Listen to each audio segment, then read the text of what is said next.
This lesson is about distributed circuits, circuits in which there are sections of finite length transmission lines. We work in the frequency domain, and as we know, waves in the frequency domain are represented by exponential functions, and in particular we can have in the line a current and voltage associated to the progressive wave, the wave that travels along the positive z direction, with an associated wave function exponential minus j beta z. And we have a negative wave, a regressive wave that travels along the minus z direction with current and voltage represented by the wave function exponential plus j beta z. The relation for a single wave between current and voltage is the characteristic impedance Zc, which is the square root of L over C. Propagation constant also depends on the line parameters, as its expression is omega square root of Lc.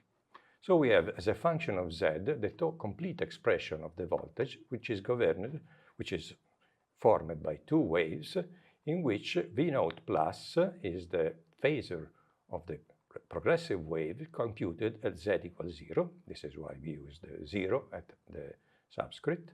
And V naught minus is the phasor of the regressive wave computed at z equals 0. Similarly, we have a similar expression for the current as a function of z.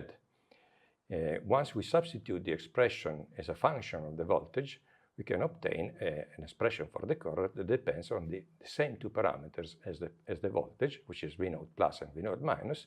The expression is shown here. So what happens once we connect at the end of the transmission line, let's say of length d, a load, which is represented, let's say, by the parameter ZL. ZL, of course, is the ratio between the voltage computed at its terminals and the current flowing through it, and it's also the ratio between the voltage wave, total voltage wave computed at Z equal D, divided by the total current, the sum of the two waves, computed at Z equal D. So we have an expression for the voltage at Z equal D, which is simply obtained by substituting for Z D, and so we can compute, for the case of the voltage and of the current at the load, an expression as a function of the phasor of the progressive and regressive wave. We also have that the regressive wave is obtained as a function of the progressive wave computed at the load by the reflection coefficient. In particular, the phasor representing the regressive wave at Z equal D is gamma L, the reflection coefficient, times the phasor of the progressive wave computed at Z equal D. If we move at some distance, in this case, as you see, we use this nomenclature to indicate that Z equals 0 in the input cross-section, is the input reference plane, and Z equal D corresponds to the position of the load. So we have also in this case that at Z equals 0, V naught plus and V naught minus are related, because V naught minus is V naught plus times the reflection coefficient computed at the input, which is represented by the quantity gamma naught. Now, we have therefore that the total voltage at the load can be written as you see, by this expression, we compute the phasor V plus, we add the phasor V minus computed at Z equal D, and we divide by the current. The expression, therefore, for Z, for the load as a function of the reflection coefficient is the following one.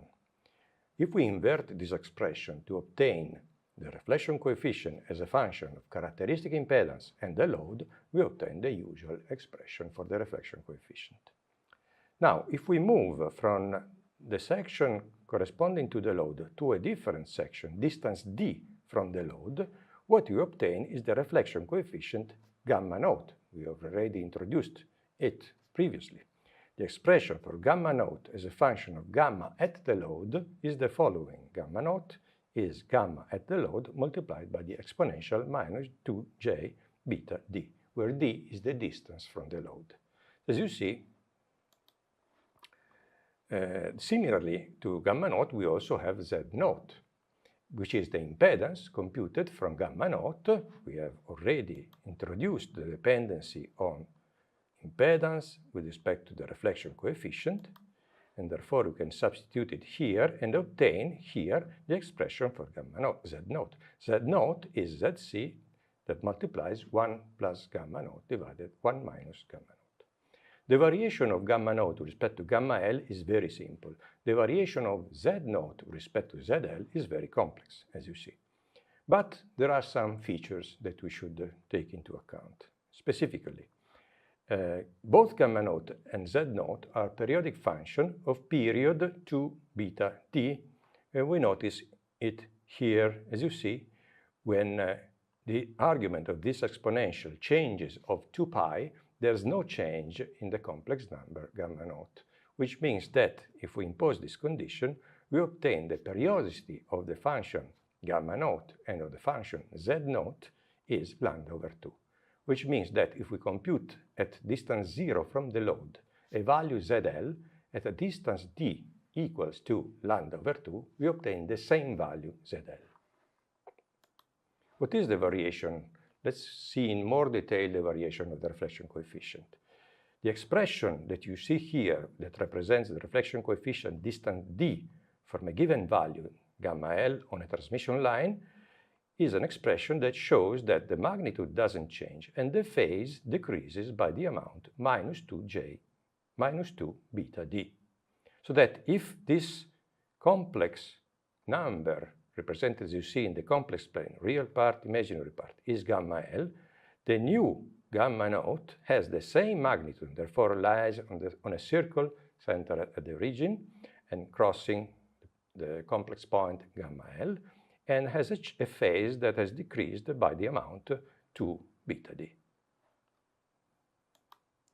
If we do the same for the impedance, we obtain a very complex expression in which, as you see, Z naught, as a function of the distance from the load, changes a lot.